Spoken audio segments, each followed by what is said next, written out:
Welcome to BSL Lesson 5. Have you ever been on a roller coaster? The click, click, click to the top, that giddy moment on the pinnacle, and then that screaming plunge down. Well, this lesson tracks the beginning of the roller coaster history of God's people as they climb up from landless nomads to become a powerful nation. Our title for this session is From Land Promised to Kingdom Claimed. We're going to be sweeping rather quickly through the books of Joshua, Judges, 1st and 2nd Samuel. Don't forget that the Bible is the story of God's work to reclaim a rebellious world. God's strategy is to choose one group of people, shape them into a holy nation, and bless them. Through them, then, bless the entire world.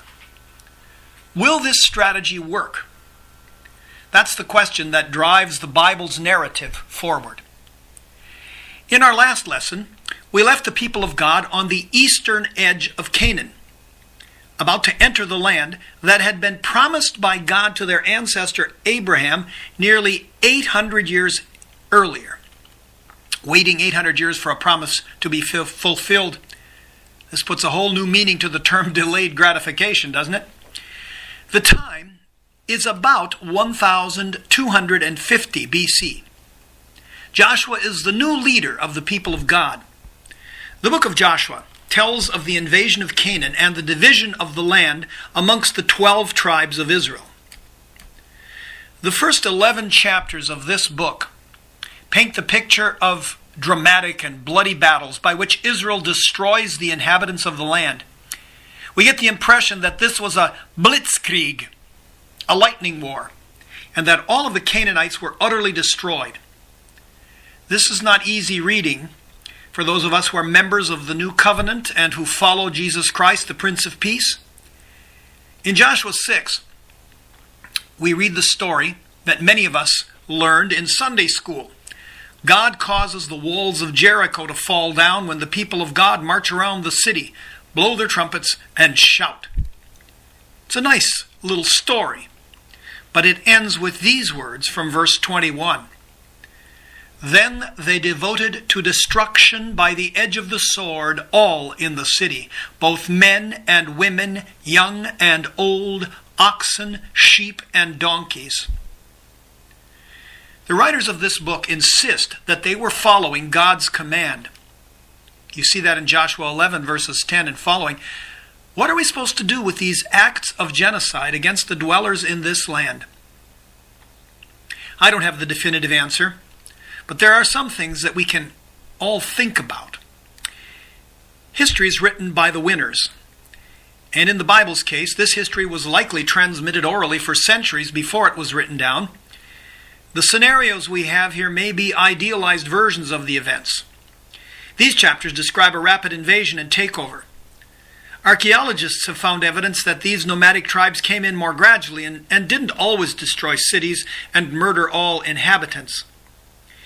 It's very possible that much of the invasion was more by absorption and assimilation. But certainly some cities were destroyed and some battles were fought and people were killed. From our perspective as Christians, we could argue that even out of the world's evil, God can bring good. Sad to say, some Christians have used these stories to justify attacks on others. In this country, they were used to justify assaults upon our native population. Not only is this wrong from a Christian perspective, but just read through the rest of the Old Testament and see how the story turns out. Just look at the conflict that continues in the Middle East. Does violence ever bring peace? The rest of this book details the division of the land. Every tribe gets its share. The tribe of Levi is the priestly tribe, and it gets no land. The tribe of Joshua then is divided into two, so each of his sons gets a share. The number 12 is important, so the land is divided into 12 parts. Once this division is done and the people are ready to assume their new lives as landholders, Joshua gathers everyone together at Shechem for a ceremony to renew their covenant with God. You can read about this in chapter 24. First, Joshua reminds the people of all God has done in their past. Notice how he keeps switching between saying, your ancestors and you. He will say things like, God brought your ancestors out of Egypt, and then you came to the Red Sea. Joshua is helping them to see that if you are part of this chosen people, then the history, all of the history, belongs to you. It's supposed to be your history too. Then he finishes the history lesson with this challenge. Now therefore revere the Lord and serve him in sincerity and in faithfulness. Put away the gods that your ancestors served beyond the river and in Egypt, and serve the Lord. Now if you are unwilling to serve the Lord, choose this day whom you will serve, whether the gods your ancestors served in the region beyond the river, or the gods of the Amorites in whose land you are living. But as for me and my household, we will serve the Lord. Joshua recognizes what we all need to recognize. There are options available when it comes to serving a God. We may call them false gods, but if they receive devotion and help order our priorities, then they're functioning as gods. Joshua knew that moving into a new land would bring new temptations. In the desert, the people experienced daily dependence upon God. Once they settled on the land, that dependence would be less obvious. Whom would they serve? Good question for them and for us. So finally, the people of God are settled in their chosen land. What happens next? Will they be faithful and fruitful? Will all of the promises made to Abraham come true at last? Don't we wish? Don't we wish? The book of Judges tells a very different and a much sadder story. First, let's clear up the term judges. In this book, the judge is a person called by God and empowered by God's Spirit to lead the chosen people in battle. After defeating the enemies, this war hero often continued on as a leader in the society and often did serve as an arbitrator or judge among the people. But their central role, and the reason they are remembered, is because they led Israel in battles against an enemy. The opening verses of this book stand in contrast to the book of Joshua. Did Israel vanquish the Canaanites and control the land? Yes, according to the book of Joshua. Not totally, according to the book of Judges.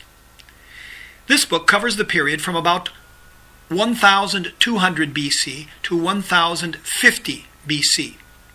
This was a very precarious time for Israel. The people lived in 12 different parts of the country. They shared a common history and a common faith, but they had no one leader. Moses and Joshua, the great leaders who had brought them out of Egypt and into the land, were gone. When an enemy attacked one of the tribes, who would lead a response? Would the other tribes come to help? Shaky times for people newly settled in the land.